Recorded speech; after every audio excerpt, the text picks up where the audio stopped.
Porque se formos unidos com Ele na semelhança da sua morte, certamente o seremos também na semelhança da sua ressurreição.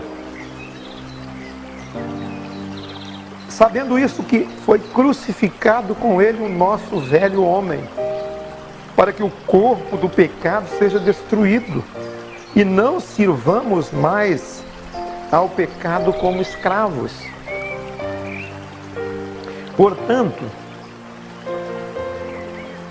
quem morreu está justificado do pecado.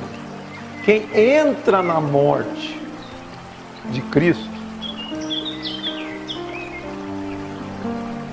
está justificado do pecado.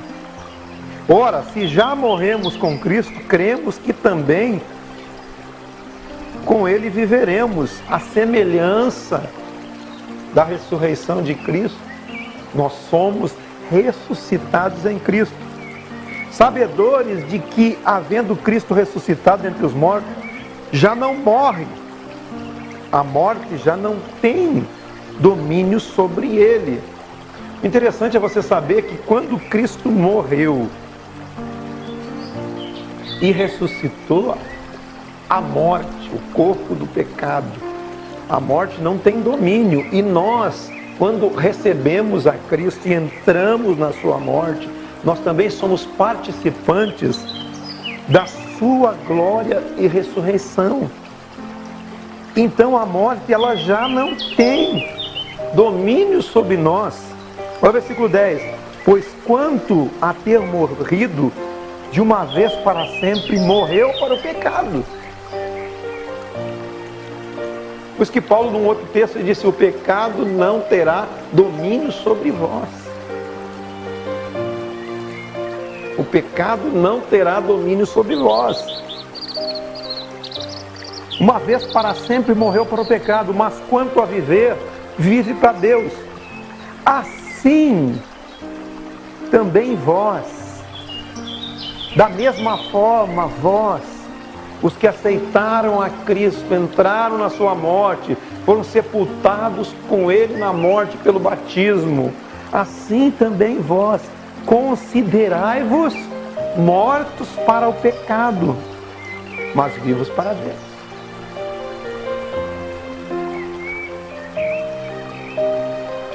Você está morto para aquilo que você estava sujeito. Não reine, portanto, o pecado em vosso corpo mortal, de maneira que obedeceis às suas paixões, nem ofereçais cada um os vossos membros, os membros do seu corpo ao pecado como instrumentos da iniquidade, mas oferecei-vos a Deus como ressurretos, como ressuscitados dentre os mortos, e os vossos membros a Deus como instrumentos de justiça. Porque você não está mais na morte, agora você está na vida. Porque o pecado não terá domínio sobre vós, pois não estáis debaixo da lei, mas sim da graça. E daí? Haveremos de pecar porque não estamos debaixo da lei e sim da graça? De modo nenhum. Por um acaso você não sabe que aquele a quem você se oferece como servo para obediência, desse mesmo a quem você se oferece como servo e obedece, você é servo, seja do pecado para a morte ou da obediência para a justiça.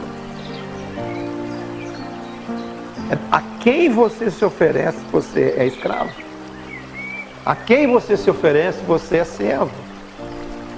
Quer da obediência ao Evangelho, da obediência à graça, a obediência à palavra de Deus vive em seu espírito para a obediência, você é servo da obediência.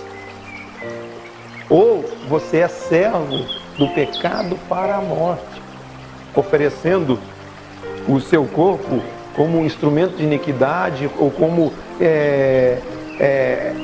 as paixões lascivas e muitas coisas outras mais. Mas hoje nós não estamos mais na morte, nós estamos na ressurreição. Nós estamos na vida de Deus. Nós não estamos mais na morte, nós passamos para a vida. Portanto, o pecado não tem domínio sobre nós. Aí ele diz aqui no versículo 17: mas graças a Deus, porque outrora nós éramos escravos do pecado, contudo, viemos a obedecer de coração a forma da doutrina, a forma da palavra, a forma do evangelho a que nós estamos sendo entregues. É isso que faz a diferença. A quem você se entrega. Ele diz assim: outrora eu era escravo do pecado, agora eu sou ressurreto em Cristo. E eu começo a obedecer a forma de doutrina que eu fui entregue. Agora eu obedeço a verdade que eu carrego dentro de mim. Agora eu obedeço o evangelho que se tornou uma prática dentro de mim. Agora eu obedeço o caminho de Cristo, eu ouço a voz de Deus no meu espírito, eu obedeço a palavra de Deus, não a letra nua e crua, mas a palavra transformada em vida dentro de você. Isso faz toda a diferença. É isso que faz a diferença. E quando você se entrega a essa forma de verdade, a forma do evangelho, o caminho do evangelho, o caminho da graça de Deus, o que acontece? Uma vez que você já foi liberto do pecado e feito servo da justiça, porque a justiça de Deus está em você, porque você nasceu de novo, você recebeu Cristo, você recebeu a graça de Deus, você foi feito servo da justiça. Mas eu falo como homem, diz Paulo aqui, por causa da fraqueza da carne. Assim como você ofereceu já os vossos membros para a escravidão, impureza e da maldade, para a maldade, agora sim você pode, por causa da justiça que há em você, a justiça de Deus, oferecer os seus membros para servirem a justiça, para a santificação. Porque, amados, quando nós somos escravos do pecado, nós somos isentos em relação à justiça.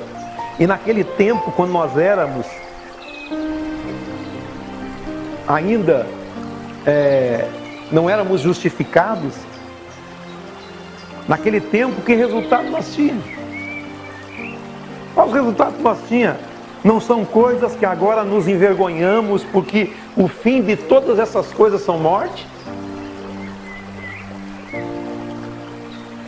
Não é dessas coisas que nos trazem vergonha?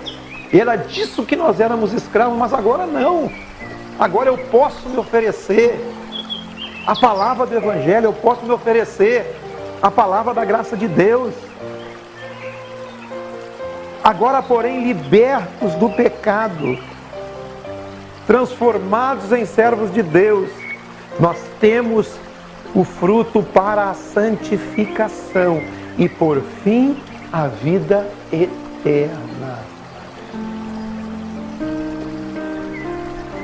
O que é a prática do evangelho, a prática da palavra, a prática do ensino de Deus dentro de nós, da vida de Deus dentro de nós? Ela nos traz santificação e vida. Jesus disse isso. A carne não presta para nada, mas a palavra que eu vos tenho falado é espírito e é vida. Tudo que o evangelho ensina é espírito e vida. E nós precisamos identificar tudo que é do evangelho, tudo que pode nos trazer vida. E é nisso que nós temos que andar. E desprezar o que não é vida. Porque o salário do pecado, o preço do pecado é a morte, mas o dom gratuito de Deus é a vida eterna em Cristo.